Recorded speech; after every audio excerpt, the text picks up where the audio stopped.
I'd call the Village of North Fond du Lac Board of Trustees meeting to order. Audience members are requested to sign on the sheet provided at the registration table. Citizens wishing to be heard on topics not listed on the agenda may speak during item C. Roll call. Keith King. Here. Ed Price. Here. Jim Moore. Here. Mike Streeter. Here. Mike Will. Stand for the pledge.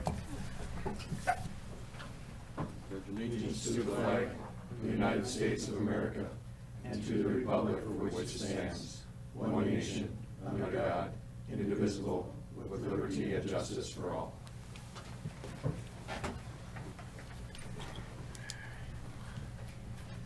Any citizens wishing to be heard?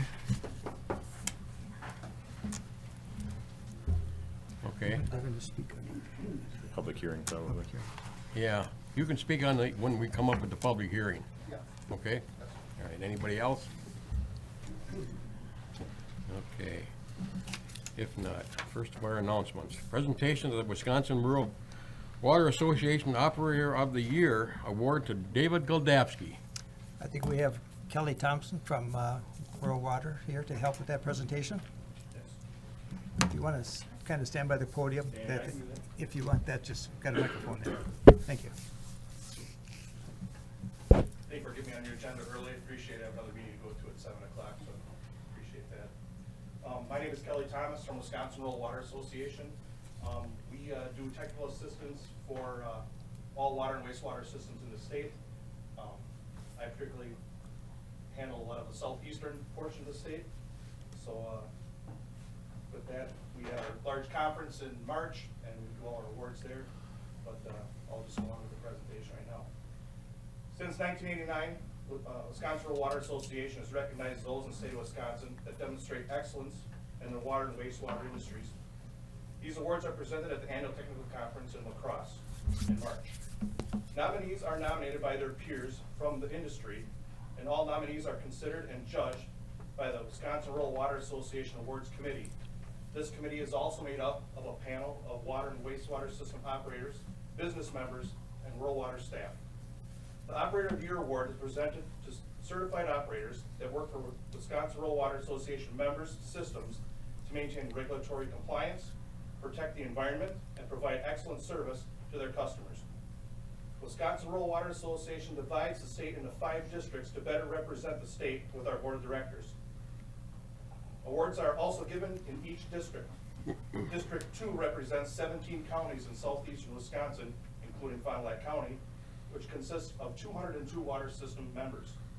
There were 3 nominees for District 2 Operator of the Year, and this year, the 2018 District 2 Operator of the Year goes to Dave Goldapsky of North Fond du Lac.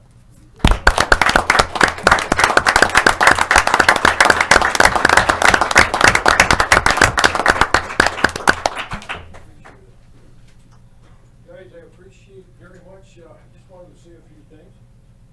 And we all know it, and thanks for your support, Kelly. You're welcome. But everybody here, you know, I've worked for you guys for a lot of years. But when something like this comes to an individual or a village, which basically this is, we all know that the kind of people we work with, as far as some of them are sitting here, most of these people are my friends, from department heads sitting here, right on up to administrator. It's a collective group because you guys give us the resource to stay ahead of a lot of these things that we're always, you know, that are always changing and coming down the line. So I appreciate that, and I know a lot of times you have hard decisions to make here, you can't please everybody.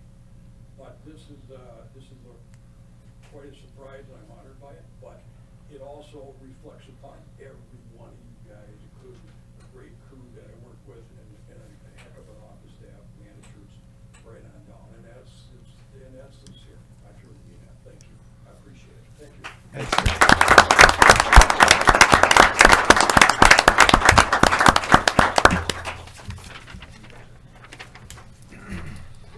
Okay, item number 2.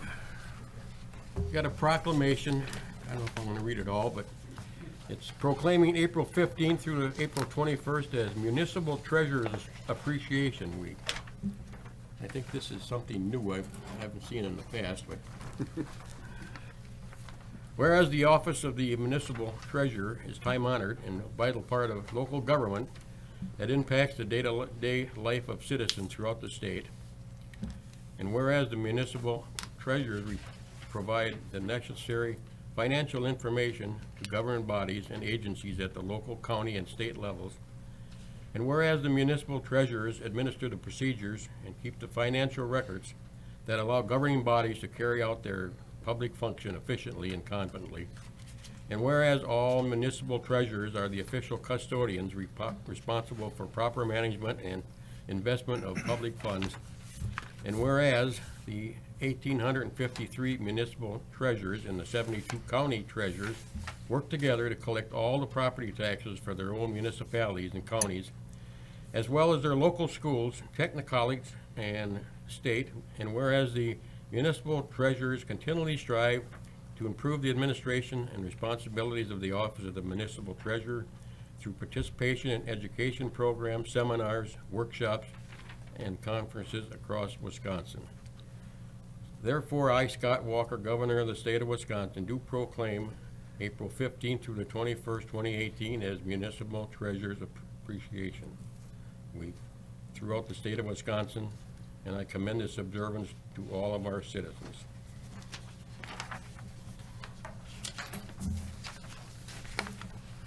Okay, now we're going to go into our public hearing at 6:07. And the public hearing is for ordinances 0-2018-R3, the rezoning of 2 parcels. Nick, you want to review the 2 parcels again? Yeah, I can give a quick summary of that. The 2 parcels, one of them is located up on the corner of Prospect and Westwood. That's the school district owns, rezoning that from R7 temporarily classification to office institutional. The other one is down on, kind of on the back, dead end of Winnebago Street behind Indiana Avenue Properties. That one's getting rezoned from R4 residential to I1 industrial. Okay, any audience members that want to speak to the, one of the 2 parcels or both of them? If you do, go up to the podium, state your name and address. I'm Kevin Benson. I'm here representing my siblings and myself regarding the property at 1130 Prospect, which is adjacent to the property that's being in question. I guess I have several questions, because all I received in the mail was a map with a nice layout and the notice of the meeting. I guess I'd like to know more about what's being proposed. Obviously, we have somebody in mind for that property, to put an industrial park in the middle of a bunch of residents, kind of questionable. And I was also curious as to why this would come about at this particular moment. I can answer real quickly that Yeah. the property that is near you is getting rezoned to office institutional.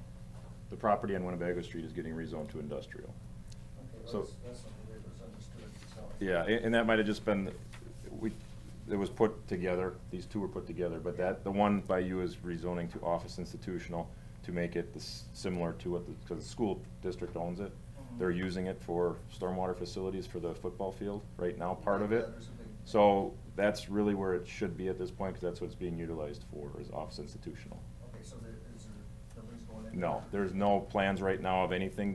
This was, what happens when, just to explain this, when a property gets annexed into the village, no matter where it is, it automatically comes in as R7 unclassified. That's just the way it works. And then at some point in the future, you have to rezone it to what maybe your future land use map would classify it as. In this case, it's been sitting out here for quite a while since it's been annexed, and we're just trying to clean up the map.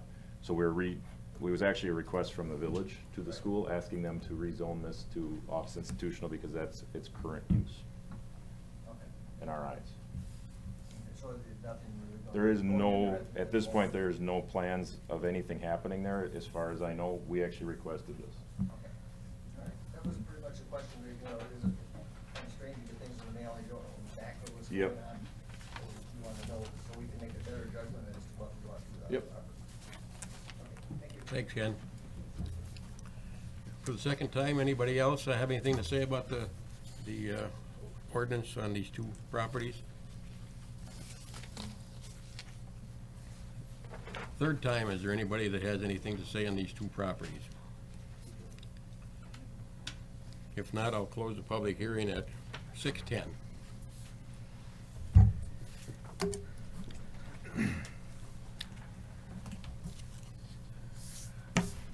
Okay, staff reports. Chuck? The big news, of course, is the snowstorm, so I appreciate patience from the village presidents. You know, I think the DPW did a nice job of cleaning the streets, and after a semi-warm day, most of the streets are bare. There's a few slush piles here and there that are still working their way off the streets, but I know we got a number of calls about plowing in driveways, which is a common occurrence, but this one, again, this is extremely heavy snow, and it's just, snow has to go somewhere when we plow the streets, so we apologize for it, but that's just the nature of plowing the streets. The other thing is, you know, it may not seem like it, but we are starting to do some of the planning for the parks for the summer. We've got some great things that we feel are going to be happening, and hopefully you can watch them happen through the course of the summer. Thank you. Hey Chuck, just a quick question. Did the library open up later today, or is it just closed all day? They were closed all day. And maybe, Ann, did they contact any of the board members and regarding that, or? I actually was going to go to the library today only because I had off work. Anyways, they said that when the schools close, the libraries close. Is that right? I I'm was sure of that. outside I've never heard walking of and that. someone told me that when the school closes, the library closes. So I just heard that from someone. I Maybe didn't- I'd have to that's ask that something question. we could explore, Mhm. because, you know, if schools close, doesn't mean that no one else is gonna use the library. I mean, it's, yeah, okay. Yep. Thank you. Police Department, Darren? Thank you. I passed out the monthly report for the month of March, so you have those numbers in front of you. The only other thing that I was going to mention tonight is, much like Chuck started out with the weather, it was a busy weekend for us. We had 8 incidents of cars either off the road or stuck in the snow in the middle of traffic that we had to go assist with. 1 car fire that we assisted on apparently started on fire because they moved it out of the snow. 1 tree branch that fell down on a power line, and 1 person who thought the police should shovel out their car because the snowplows went around it. We did not do that. We explained that that's not what we're here for, but it was busy nonetheless, so that's all I have. Thanks, Darren. Fire and EMS, Jake? Thanks. Sorry I couldn't make it to the last meeting. We were at a MABUS training with the town of Fond du Lac at the airport. And I'm not sure if Chuck talked about this at the last board meeting, but 509 sold for just under $6,000 on Wisconsin surplus. So we got quite a bit of money, more than I thought we were going to get for it. We're doing a lot with Stop the Bleed right now. We were at the city of Fond du Lac fire department today, and then we'll be there the 19th and 20th. We are doing a media day on the 20th, and we'll be going to the high school to finish up the training for the teachers in our school district. And Superintendent Sadoff agreed to purchase 52 Stop the Bleed kits. So once everyone's done training, we will move forward with purchasing those. We're kind of guiding him on what kit to buy and kind of go from there. Lastly, I have a bunch of guys in classes right now, so they're wrapping that up. I have a guy certifying in fire inspector, fire 2, and a couple guys in driver operator. So they'll be state certified here probably in the next 2 or 3 weeks. So that is all I have. Just one comment. Today, one of the teachers from the school brought in a nice box of cookies from the 8th grade class that was for the EMS, thanking them for the great job they did on the training over there, so. Yeah, we went over there last week to do a demonstration with our Lucas device. So what they just had learned hands-on CPR, or hands-only CPR. So went over there, kind of explained what we do when we get to a call, because they understand it a lot better than when we go for Fire Prevention Week and we're talking to smaller children. So it was a good demonstration. I think they enjoyed it. A lot of kids took a lot from it, I think. Can you explain to the audience what a Lucas is? Sure. It's an automated CPR device. So when we get called for somebody that's found unresponsive, and we get there and we have to perform CPR, it's a device that takes 2 hands off of having to do compressions and allows that person to do something else, I guess. CPR is exhausting. When we go to a call like that, it could be anywhere from 20, 40, 60 minutes from the time of the call to the time we get to the hospital. So it does effective compressions 100% of the time. It's So, a device that actually gets strapped to your chest, right? correct, yeah. So, It kind of goes over the chest, and there's a suction cup on it that we pull down to the chest. It does 2-inch compressions. There's an age limit on it, obviously, so we only use it on specific patients. Very beneficial. We have 2 of them. Both of our ambulances have them, so, it's an impressive device, you know. yeah. It's- Works well. Okay, thanks, Jake. You're welcome. Public Works, Nick? Thank you. Last Monday, Paczynski Construction showed up and started working on Indiana Avenue. They poured concrete on Wednesday and Thursday. The intersection near the garage where the brush and waste bin, the brush and leaf bins are. They covered it and then it got all this snow on it. So we had them pour high-rally concrete down there, so it should be able to be driven on in about 4 days. So hopefully Tuesday, Wednesday of this week, we'll be able to drive, because right now, our Public Works crew can't really get in and out of the yard side of the garage, so they have to go around the backside, which obviously with the snowstorm we had isn't the best scenario, but they're dealing with it, and they were supposed to pour a curb today on the rest of the street, but obviously they didn't do that, and I don't know that they'll get in here at all this week. But really, that concrete intersection was a large portion of that project, and getting that done is a great thing to have done. So we'll just have to see now how it all looks from where it was and all the sloppiness that we have down there. They kind of gotten ready to pour the curb, so the curb area is low right now, so it's gonna be sitting full of slush and water for a while, so I have to let it dry out. We also, we had talked about the grant for the stormwater pond cleaning and deepening, and we did apply for that. It was due today. We sent it in on Friday. It was, we were kind of on a short time frame to get that all pulled together, but they stopped up here Friday morning to get my final signature for the application, and that was submitted. We also are working through the lead service line replacement grant right now. We've been approved, as you're aware, for the $100,000, and we had the request for proposals for qualified contractors for plumbers. We have 3 of those, and now we have to start putting the program together and figuring out how we're going to administer it, and we kind of know, but we have to really sit down and put the program together.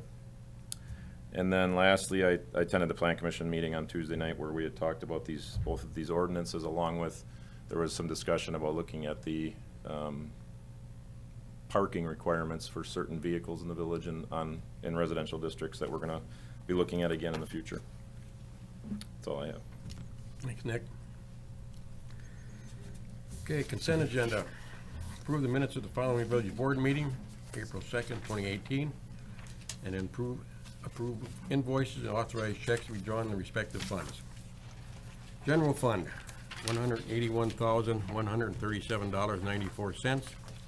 Library fund, $573.20. EMS fund, $21,440.07. Capital project, $6,266.64. Water department, $82,485.15. Wastewater department, $171,379.98. Community development, $2,378. And the stormwater fund, $3,463.02, for a grand total of $469,124.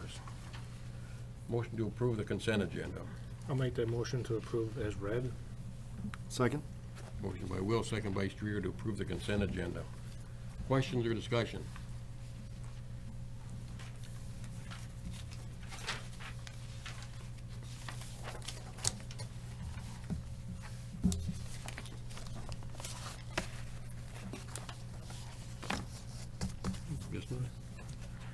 Okay, seeing none, all in favor of approving the consent agenda, say aye. Aye. Opposed? Motion carried. Administration, number 1, discussion of possible action on assigning an alternate check signer. I guess first of all, I want to congratulate Mike Streeter on the election, becoming our new village president in about 2 hours. Thank you. This is Jim's last meeting, and so one of the things that is a duty of one of the board members, in the past, it's been the village president, is a check signer and an alternate check signer, and we've really let that position open, and I'd like to kind of understand how we want this to process going forward. Mike, were you gonna actually stop in and sign checks, or did you want to delegate that to somebody? I didn't know how. I can do that. Okay. I We didn't know have to work because of around my working and hours. everything else, we'll have to figure out a way around that. But we still need then somebody on the board to be an alternate, meaning that if you're not available, who would be a second person in line to sign checks. So that's something we'd ask to consider. And that's something you don't have to do right now, but that's one of your duties to assign somebody that Okay. position. All right. Okay? Sure. Number 2, discussion and possible action on approving the vacant trustee position, advertisement and timetable. Again, I put a draft of what I thought we would use as an insert in the water bills, because again, as Mike was elected to the village president and Jim retiring, that leaves a vacancy on the board. And so we wanted to, like we did the last time, we had a vacancy, as solicit people who are interested to submit a letter of interest to me.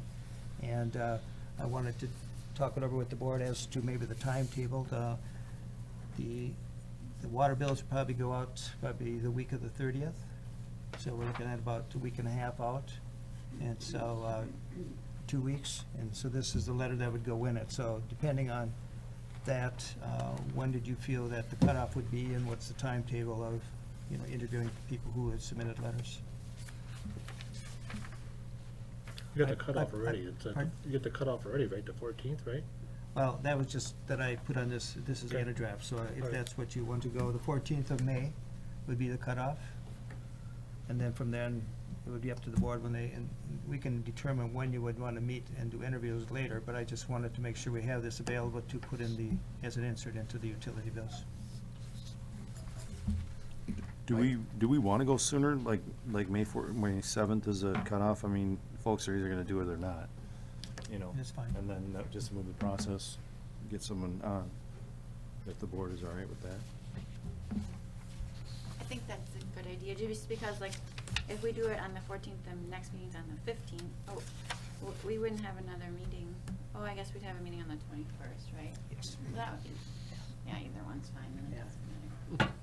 Mike, Will? I think the 14th, give the people a little time to receive it, to look at it, and draft their letter, and in the past, we had a special meeting for, it wasn't a village board meeting night that we I think interviewed the candidates. Did you interview them after? I wasn't here that time. I'm not sure how that worked. Was it after the regular board meeting? It could have After a been. board meeting, It was but it after wasn't a board regular meeting. board meeting, because we had a weird schedule. I that mean, it month. doesn't have to be, but it can be, but I'm just saying, but, I'd like to give them extra time, so, I mean, if you get the bill on the 30th, I mean, what's the 30th? They may not even get it till about the first couple days of May. Yeah, so that's pretty tight, so, even moving it back to the 11th or something, just to give them a little more time. Because we wouldn't interview them any sooner, till the 21st, unless we're gonna do it before the 7th, so it's not really gonna, Right. giving them more time isn't. I would give them a little more time, that just might make What's- sense. Sorry to add, the interviews would happen, and then I think the following board meeting is when they actually get appointed. Isn't that how it worked last Yes. time? So you may want to back up the interviews before that 21st if you want to. Well, we interviewed them in a board meeting last time, so we couldn't really interview them on the 7th because the things don't go out till the 30th, so they're not gonna get it till even that week. We'll So see you're what- gonna miss the 7th no matter what, so the 21st is the next one. So- Right, but I was just wondering, would you maybe want to do the interviews during that week? During the week. Mhm. And I'll then be fine with maybe that. have it back by the 11th, and then we'll interview that, somewhere in the middle of the next week. Yeah. Keith, do you have any? I have no issue with it. Okay. So the cutoff date for the 11th instead of the 14th, and then interview like on the 17th? Is that what you're saying? Somewhere's in there, yes. Doing the 15th and the 17th, somewhere's in there. We'd have to give the people who had submitted some time to a date as to when the interviews would be. True. So I don't think Maybe we can do it the 17th. following Monday, but I think midweek would be fine, like you said. Mhm. So the 11th, does that sound like the consensus? Yeah. Sounds good. Do Do we wanna put in the letter there that we're going to interview that, That's a good thought. Yeah. just in that, I mean, Do, might wanna pick that 16th or date then. 16th or 17th, or? What's a better day, 16th or 17th? Just, what's the Matter to anybody availability? else, Wednesday or Thursday? Put down the 16th? That'll work. Yeah, just put the interview date on there. That'd be good. I would just, tentatively, so that if you had to change it to the 17th, something come up, just so that we have it. All right. Sounds like a plan. Thank you. Number 3, discussion and possible action on approving the developer's agreement for Prospect Park Street improvements. Nick? I can start this discussion. As you know, we've been dealing with this for quite some time with the developer's agreement, required to put in streets, sidewalk, not necessarily sidewalks, but curb and gutter and street.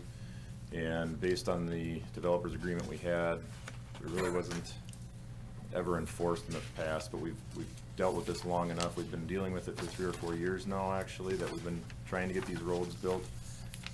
And there's been some foreclosures that have gone through, or it was going to foreclosure, it never happened, so there was legal stuff going on and we couldn't really take care of this. So our ultimate goal is to get the streets built, and in order to do that, we've been trying to look at if we can just do it ourselves and then assess the properties. Well, the problem with that is we've had 3 properties out there that have homes built that legally, if we do that route, we have to assess all the fronting properties. So we didn't want to go down that road until we had assurances from the developer that there was money available to pay those assessments back. So we think we've come up with a final agreement here. If there's specific legal questions, Jim Kelly is here for that. He wrote the agreement up. So what this will do basically is there's a property that's going to sell, hopefully up there. We'll get some of that money along with some developer money up front. We have an estimate put together on what this will cost us. That money for those 3 lots on the map you have, it's the 3 lots that have they're red with black outline around them. Those 3 lots, we would have the assessment money up front. The village would have those dollars, so when we did the final assessment, we would have the money already to satisfy those assessments. The rest of the properties out there that are currently not sold, are owned by the developer, would have the assessments for the road at time of sale, or within 10 years, they would have to pay us those assessments. So really, the village is paying for this up front, but it is an assessable project, so it really doesn't affect our financials in a sense. So it'll be deferred revenue.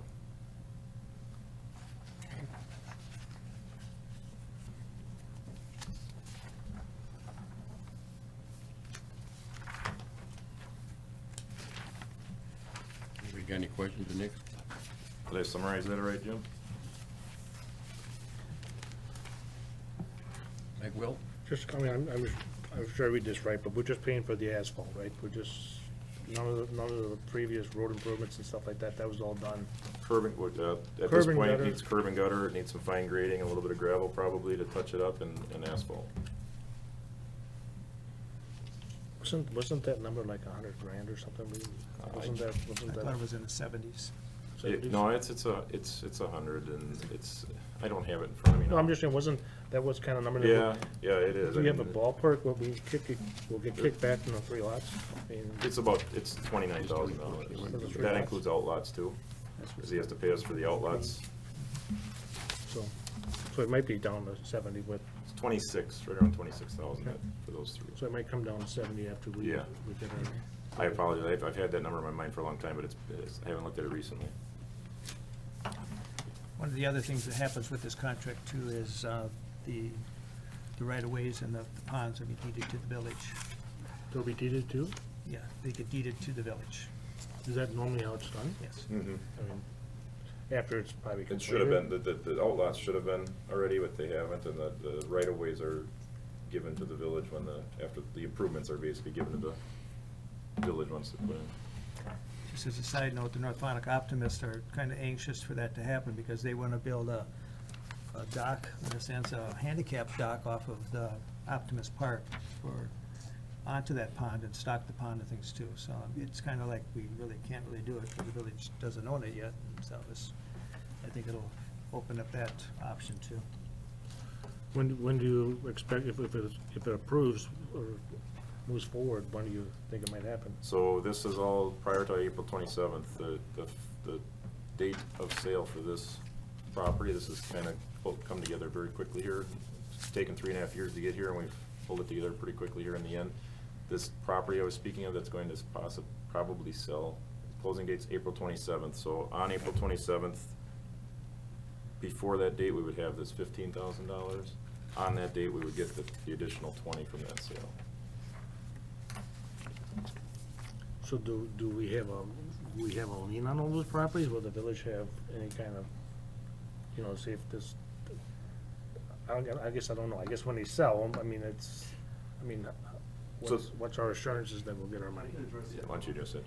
Effectively, you do. Whenever you do an assessment, it's not paid, it rolls on to the tax rolls immediately.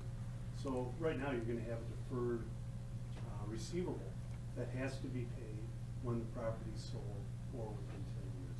It's not, you have a very easy enforcement mechanism.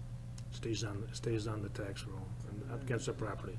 It's almost as certain as death and taxes. Okay. Well, I'll make the motion to approve the agreement as stated for the Prospect Park agreement. Second? I'll second it. Motion by Will, second by King to approve the developers agreement. Any more discussion or questions? If not, all in favor say aye. Aye. Opposed? Motion carried. Number 4, discussion and possible action on approving new carpeting and a recovering of lobby chairs at the senior center.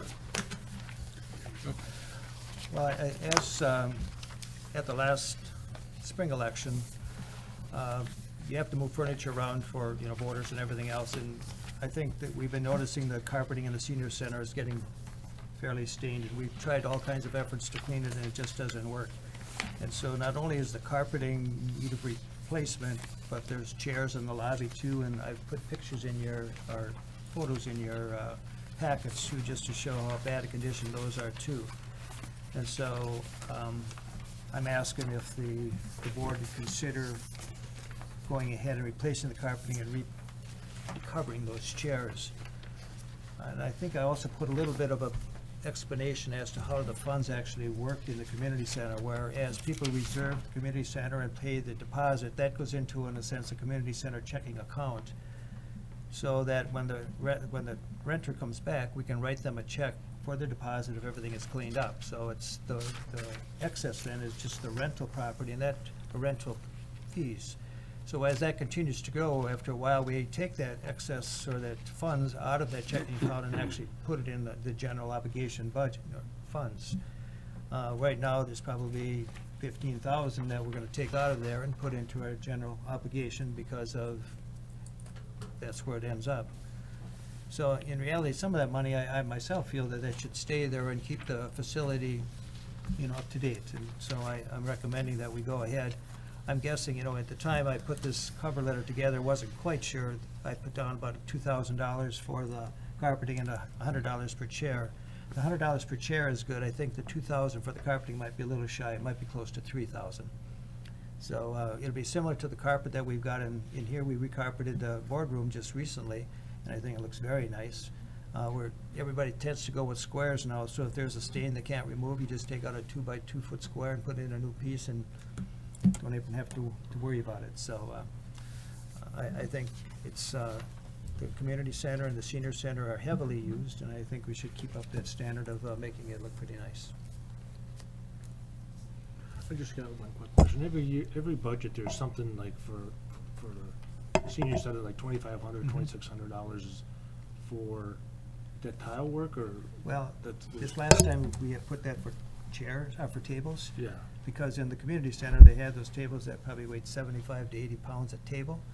And so those are all gone now. This was the last year to replace those with fiberglass tables, which I've been hearing great compliments on doing that. So those funds are kind of gone already for 2018. But it seems like it's there every year, that amount of money. It doesn't seem like. Well, we did, we had problems with the tiles in the lobby area, it would crack and you'd have to have, somebody come in and fix those, but that hasn't been a problem lately, so it's been other pieces of we end up with air conditioners, heaters and things, furnace, things like that can go, but, But it was always like 2,500 It for was, furnace. for a number of years, it was tile replacement. They Yeah. just kept leaving it in there because they kept cracking, but I think that's kind of been cleaned up now. Yep. Okay.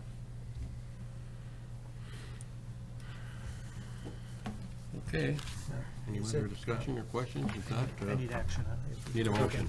I'll make a motion, we go with option one, to use part of the excess money transferred into the general fund, to be used to recarpet and recover lobby chairs. I second that motion. Motion by Streeter, second by Price to approve option number one, recovering the chairs and carpeting. Any other discussion or questions? If not, all in favor say aye. Aye. Aye. Opposed? Motion carried. Any communications? Any unfinished business? New business? You want to read that? No. But Jim's been with us for a number of years. I don't remember total history. I think started out as but as a trustee, and became president. I don't know the exact year.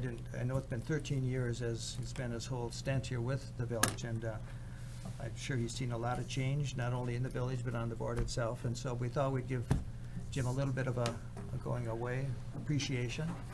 And so I'm going to ask Lori to possibly bring it up.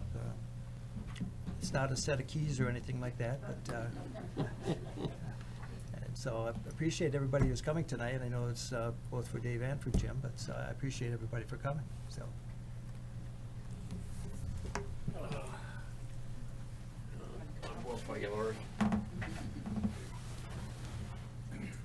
The plaque reads, James Moore, in recognition of your many years of service to the North Fond du Lac Village Board. And then I had to do something fun. It's a coffee mug that says, "You can't scare me, I'm a retired government employee."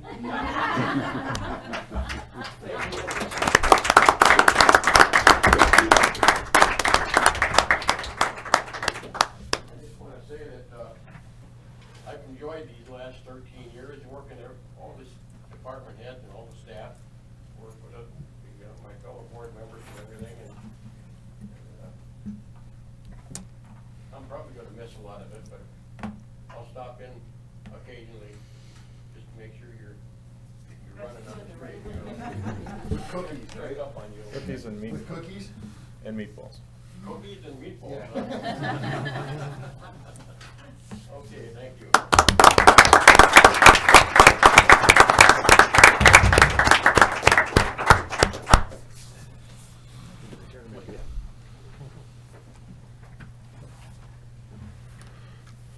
Okay.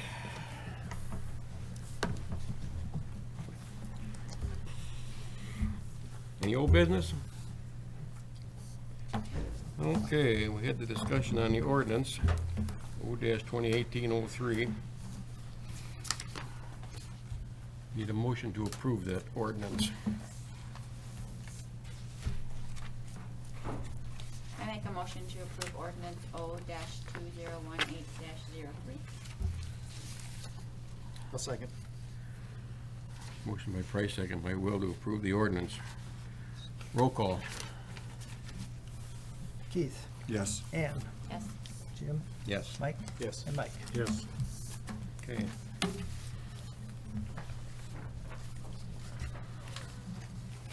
Take a break before we go into close. No? Break for just, Whatever. You can read it, and then we can, I think once we close it, we can stand up and move on Okay. before we actually close it. All right. Need a motion to go into closed session. make a motion, closed session. The common council may entertain motion to proceed in executive session pursuant to Wisconsin statute 1985 sub 1 CG, considering employment, compensation, or performance evaluation data of any public employee over which a governmental body has jurisdiction or exercises responsibility. and to confer with legal counsel regarding strategy to be adopted in litigation in which it is or is likely to be involved. Review of notice procedures and communication regarding the meeting of March 24th, 2018. Consideration of interview responses and discussion and review of village administrator offer. Number 2, the council may entertain motion and reconvene in regular session pursuant to Wisconsin statute 1985 sub 2 to act or report on any action discussed in closed session and to consider any other items on the agenda. A second. Motion by King, second by Streeter to go into closed session. Roll call.